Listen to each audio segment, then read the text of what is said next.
জনাব শামীম ওসমান, আপনাকে আমাদের অনুষ্ঠানে স্বাগত জানাই। বাংলাদেশের রাজনীতিতে শেখ হাসিনা গত 15 বছর যে দুঃশাসন, যে অপকর্ম চালিয়েছেন, তাকে শক্তিশালী করতে তার পাশে থাকতে আপনার একটা সক্রিয় অবস্থান ছিল। আপনার কাছ থেকে একটু আমরা এটা শুনতে চাই। ভারতে পলাতক আছেন মাননীয় প্রধানমন্ত্রী শেখ হাসিনা, এবং আমি বিষয়টাকে আগের থেকে আজ করছিলাম যে এরকম কিছু একটা ঘটনা ঘটতে পারে। আমি এই কথা দিয়ে এটা প্রমাণ করতে চাই না যে ওনারা করেছেন দেখে আমাকে করতে হবে, এটা আমি বলতে চাই না। আমাকে দলের থেকে জানানো হয়, সরকার প্রধান থেকে প্রধানমন্ত্রী জানান যে আমার উপরে হামলা হবে। ইট ইজ ট্রু যে আমাকে দেশ ছেড়ে যেতে হয়েছে, এবং আমি যে দেশ ছেড়ে গেছি সেটা জাতির পিতার কন্যা মাননীয় প্রধানমন্ত্রীর একবার না কয়েকবারের নির্দেশের পরিপ্রেক্ষিতে। আমি আমাদের সজীবদের জয় একটা ফেসবুকে, এই যে আমেরিকা গত 2 দিন আগে একটা স্ট্যাটাস দিয়েছেন, 3-4 দিন আগে, অধ্যাপক ইউনূস শান্তির জন্য নোবেল পুরস্কার দেওয়া হয়, যাদেরকে আমরা শ্রদ্ধা করি এবং সারা জীবন করবো। ট্রু যে এরা অনেক ভালো কাজ করেছে, এবং আমি নিজেও চাই যে ভোটের অধিকার হোক। আমি কোনো ধরনের হত্যাকাণ্ডকে আমি সমর্থন করি না, এবং করা উচিত না, তাহলে আমি মানুষ হিসেবেই গণ্য হব না। আমরা কি শুধু নেগেটিভ কথা বলবো, পজিটিভ কথা বলবো না? 800 কোটি মানুষও যদি চায় একজন মৃত মানুষকে জাগিয়ে তুলবে, তা তো জাগিয়ে তুলতে পারবে না, তাই না? তো একজন মানুষকে আমি গুম করে দিব, খুন করে দিব, এই বিষয়টাকে আমি একজন মানুষ হিসাবে, আমি যদি মৃত্যু হয়ে যায় আমার, আমি কোনোদিন এটাকে সাপোর্ট করব না। এবং অতীতে কে কি করেছে সেই জন্য আমাকে একই পথে চলতে হবে, আমি সেটাকেও মনে করি না। এদের দ্বারা অনেক সব শ্রেণী পেশার মানুষের মধ্যে ভালো খারাপ আছে, আমরা কি এই কথা বলতে পারি না? ইয়েস, আমি বলছি না যে Awami League is a only perfect party in the whole world কিংবা ইন বাংলাদেশ। আপনি আমার মনের কষ্ট বুঝবেন। আমার 20 জন লোক মারা গেছে, আমার এই পা পঙ্গু হয়ে গেছে, আমি চেয়ারে বসে নামাজ পড়তে হয়, আমার বাঁ পাটা উড়ে গেছিল, ঠিক আছে? সেইখানে আমার সরকারের ক্ষমতার সময় না যে চার্জশিট দেওয়া হয়েছে, সেই চার্জশিটে আমি যে সাক্ষ্য দিয়েছি, সিআইডির যে অ্যাডিশনাল এসপি, সে আমার সাক্ষী বদলি দিয়েছে। আপনি নিজেও লয়ার ছাত্র, আমিও লয়ার ছাত্র, আমি বলেছি this is not my witness. আমি চাই না যে একটা ছাত্র সারা বছর লেখাপড়া করলো, সেও পরীক্ষায় পাশ করলো, আরেকজন পড়ালেখা করলো না, সেও পাশ করলো, এটা আমি চাই না। দেখেন, আমি মার্কিন যুক্তরাষ্ট্রের মতো একটা রাষ্ট্রকে আন্ডারমাইন করার কোনো কারণ থাকতে পারে না, কারণ পৃথিবীর মধ্যে এটা অবভিয়াসলি একটা শক্তিধর দেশ না, একটা গণতান্ত্রিক রাষ্ট্র বলা যায়। যে আমার কাছে না কিছু মাঝে মাঝে অবাক লাগে যে মানুষের চরিত্রটা দেখতে, পৃথিবীর সব দেশের চরিত্র দেখতে ভালো লাগে, আমার কাছে মাঝে মাঝে আশ্চর্য হই। ম্যাক্সিমাম কমেন্ট আমার তর্কের খাতিরে পাল্টা যুক্তি আমি পাই না। আমাদের সমাজের পুরুষরা এতই মূর্খ, এতই অশিক্ষিত এবং এতই গর্ধব, আমি দুঃখিত আপনার এই ভাষায় বলার জন্য, এতই অশিক্ষিত এবং এতই গর্ধব যে তারা একজন নারীর যুক্তির পাল্টা। কিন্তু বারিশা ফারহানা একটু একপেশে বলতেছেন কিনা যে গালাগালি করা হয়েছে, সেই গালাগালি কিন্তু হেফাজত ইসলামের পক্ষ থেকে, আমি কি বলবো, তারা প্রেস রিলিজ দিয়ে, বক্তব্য দিয়ে তারা বলছে যে এটা তাদের বক্তব্য না, এইটা তারা প্রত্যাহার করেছে, এটা তাদের আসলে বলার উদ্দেশ্য ছিল না, এটা তারা সাপোর্টও করে না, এটা এরকম কিন্তু তারা বলছে। আর আপনি ধরেন পুরুষদের গালাগালি আপনি করতেই পারেন, কিন্তু আপনি যদি যারা আপনার অবস্থানটা সাপোর্ট করে না তাদের মধ্যে কিন্তু অনেক নারীও আছেন, ওইটাও কিন্তু একটা বাস্তবতা। খুব ইন্টারেস্টিং কি জানেন খালেদ, নারীরা পছন্দ করে না, কিন্তু আমি এখন পর্যন্ত কোনো নারীকে আমাকে কোনো খারাপ মন্তব্য বা কোনো কুরুচিপূর্ণ মন্তব্য বা গালি এখন পর্যন্ত দেখিনি। অদ্ভুত কাণ্ড, দেখেন 17 বছর, ইটস আ লং টাইম, আমি কোনো নারীকে দেখিনি। 2 হলো, হেফাজত কখন বলল? যখন দেখলো চারপাশ থেকে এত বেশি সমালোচনা হচ্ছে যে সেটাকে কোনোভাবে পাশ কাটানো যাচ্ছে না। 1। 2 হলো, হেফাজতের যেই শত শত লক্ষ লক্ষ হাজারে হাজারে ভাইয়েরা সেখানে উপস্থিত ছিলেন, তাদের কারো একবারও মনে হলো না যে ইসলাম এই নোংরা ভাষায় গালিকে কি চোখে দেখে, ইসলামে এই ব্যাপারে কি বলা আছে?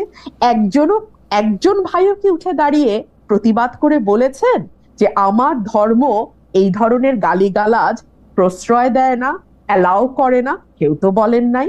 সেখানে শুধু যে হেফাজতের ভাইরা ছিলেন আমার তা নয়, আমার এনসিপির ভাইরাও ছিলেন, আমার অন্যান্য ইসলামপন্থী দলের ভাইরাও, হেফাজতে আরেকটা আছে না ইসলামিক আন্দোলন, হাত পাখা যে, হ্যাঁ, তারাও সম্ভবত ছিলেন, মানে মোটামুটি সবাই ছিলেন, এবং সবাই খুব স্বাভাবিক ভাবে নিয়েছেন কেন জানেন? আমি আপনাকে বলি, একটা লাইন, আমাদের মনে, মগজে, মস্তিষ্কের ভেতরে প্রথিত আছে মেয়েদেরকে নিয়ে যাতা বলা যায়, যাতা লেখা যায়, যাতা করা যায়, কারণ তাদেরকে আমরা আসলে মানুষ হিসেবেই ট্রিট করি না, ওরা সাব হিউম্যান। তো এই যে আমার আরেক ভাই আজকে আমার সঙ্গে যুক্ত হয়ে বলছিলেন না যে না এটা তো সবার জন্যই হিউম্যান রাইটস, আগে তো নারীকে আপনি হিউম্যান হিসেবে আপনার স্বীকার করতে হবে, তাই না? একটা সাব হিউম্যান হিউম্যান রাইটসের কথা বলছেন। বেশা ফারহানা, আপনি যদি একটু বিএনপির চোখ দিয়ে আপনি এই অধিকারগুলির কথা একটু বলতেন, যে নারী, শ্রমিক, জাতিগত, ধর্মীয়, বিএনপি দল হিসাবে তার অঙ্গীকারটা এই জায়গা থেকে সে কেমন ভাবে দেখে প্র্যাকটিক্যালি, মানে যেহেতু আপনি আজকে অনেকগুলি বিষয় আপনি একটু বলেন তো যে নারীর প্রতি আসলে বিএনপি আসলে কেমন, শ্রমিকের প্রতি কেমন, জাতিগত, ধর্মীয়, ভাষাগত, লৈঙ্গিক। কারণ আমরা সবসময় দেখেছি যে বিএনপি বা আওয়ামী লীগ তাদের রাজনৈতিক সীমাবদ্ধ দৃষ্টিভঙ্গি বা কায়েমি স্বার্থবাদিতার দৃষ্টিভঙ্গি থেকে আসলে এই ইস্যুগুলি ডিল করে, কিন্তু দোষ দেয় অন্যদের। ইন্টারেস্টিং। কিন্তু দেখুন, আমি আপনাকে শুরুতে বলছি যে everything is political, nothing is outside politics.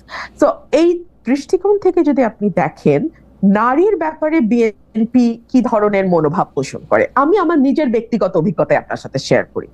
ধরুন আমার দল যখন 2018 সালে নির্বাচনে গেল, আমার যে কনস্টিটুয়েন্সি ব্রাহ্মণবাড়িয়ায়, সেই কনস্টিটুয়েন্সিতে আগের 7 বারের এমপি ছিলেন।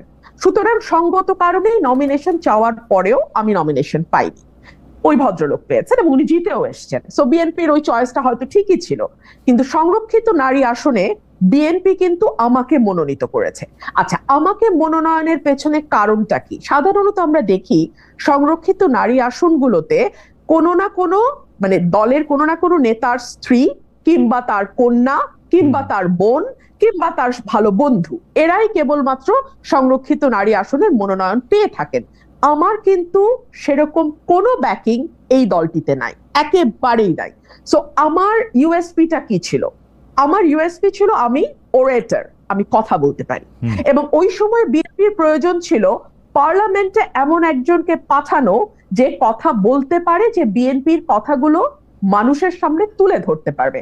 সো ওই দিক থেকে চিন্তা করলে আপনি দেখেন আমাকেও আমার ওই ইউএসপিটাকে ইউজ করেই সংসদে যেতে হয়েছে। আপনি যদি এটাকে আরো ব্রডার পার্সপেক্টিভে আমরা দেখি, ফর এক্সাম্পল জেনারেল নমিনেশনের ক্ষেত্রে, খালেদ ভাই, আমি এখন যদি আমার দলকে দোষ দেই যে কেন তারা নারীকে আরো বেশি নমিনেশন দিচ্ছে না, কেন 50% নারী যেই দেশে, সেই দেশে বা 53% সেই দেশে কেন অন্তত 33% আসনে, ঠিক আছে 33% আসনে আমরা সরাসরি নারী মনোনয়ন দেখছি না কেন জানেন? বিকজ দুটো কারণ। এক হচ্ছে আমরা সত্যিকার অর্থে জিতে আসার মতো সেরকম নারী ক্যান্ডিডেট অতগুলো নেই, আসলেই নেই খালেদ ভাই। এর জন্য কিন্তু শুধুমাত্র পলিটিক্যাল পার্টি দায়ী না, এই জন্য আমাদের সমাজ ব্যবস্থা দায়ী, আমাদের পারিবারিক ব্যবস্থা দায়ী, আমাদের রাষ্ট্র। না, আমি আপনার সাথে সম্পূর্ণ একমত। চমৎকার করে বলেছেন, কিন্তু পলিটিক্যাল পার্টিগুলির তো একভাবে লিড নেয়ার থাকে। এখন আমরা যত বেশি জামাত শিবিরের, এনসিপির বা আওয়ামী লীগের সমালোচনা করি, এটা না করার ক্ষেত্রে সেই সমালোচনাটা আসলে বিএনপির এগেইনস্টও আসলে করতে পারবো কিনা, বিএনপি মুখে যা বলে আসলে সেটা প্র্যাকটিক্যালি তা করে কিনা। খালেদ ভাই, আমি কিন্তু মনে করি যে ডিসক্রিমিনেশন যেটাকে বলা হয় শুধুমাত্র নারী হবার কারণে, আমরা যদি এভাবে let's put it in this way, just because তুমি নারী সো তুমি ওই জায়গায় যেতে পারবে না, না, বিএনপি এটা বিশ্বাস করে না। কেন আমি বলি আপনাকে, আমাদের প্রত্যেকটা আসনে কিন্তু জরিপ হয় খালেদ ভাই, একটা দুটা না, কয়েকটা জরিপ হয়, দলের কয়েকটা জরিপ হয়, এজেন্সিগুলোর জরিপ হয়। এই জরিপের রিপোর্ট কিন্তু দলের একেবারে টপ পর্যন্ত যায়।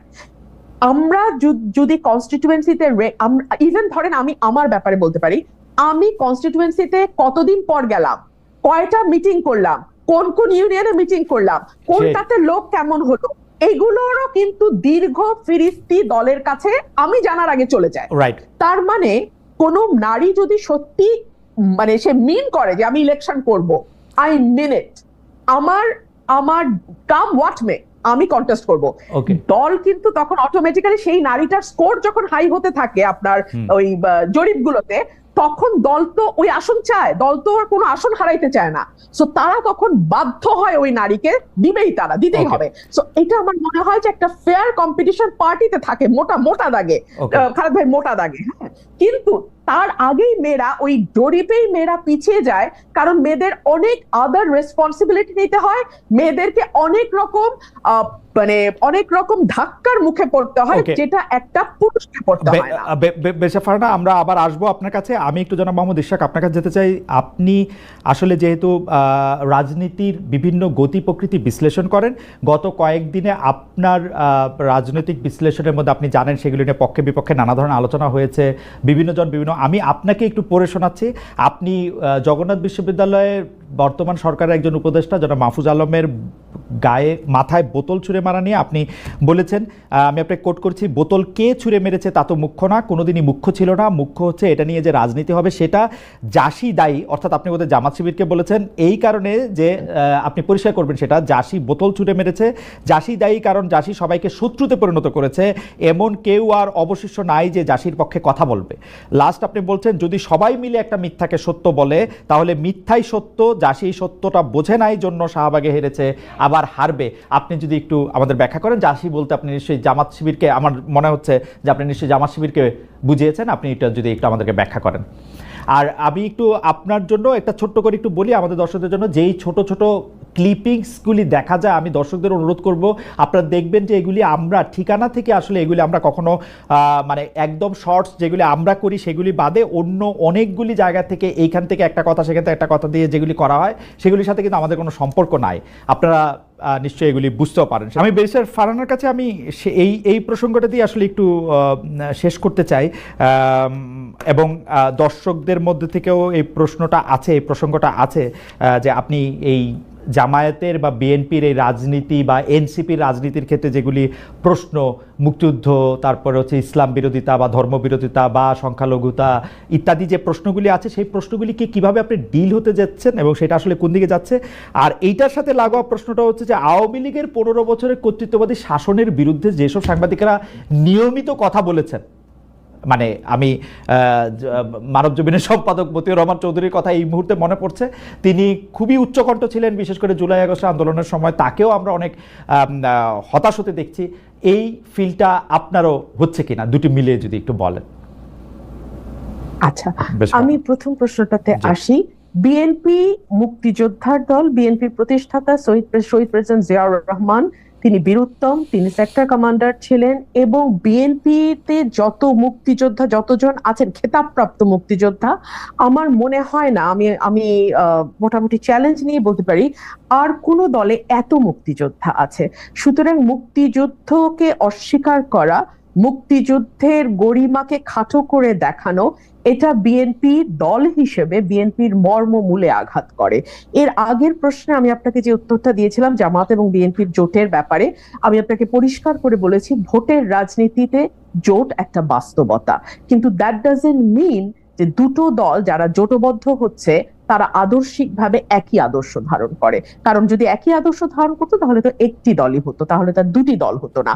দুই হচ্ছে এই অভ্যুত্থানের পরে যে বিষয়টি আমাকে সবচেয়ে বেশি আহত করেছে সেটি হচ্ছে পলিটিক্স তো আসলে দুই ধরনের, একটা হচ্ছে আইডেন্টিটি পলিটিক্স, একটা হচ্ছে ওয়েলফেয়ার পলিটিক্স। আইডেন্টিটি পলিটিক্স সেটা ধর্মের ভিত্তিতে হতে পারে, জাতির ভিত্তিতে হতে পারে, যেমন গত 15 বছর আমরা জাতির ভিত্তিতে দেখেছি, বাঙালি জাতি, হ্যাঁ, মানে 1000 বছরের বাঙালি জাতি, এই আইডেন্টিটিটাকে আমরা মানে বেস করে পলিটিক্সটাকে রান করতে দেখেছি।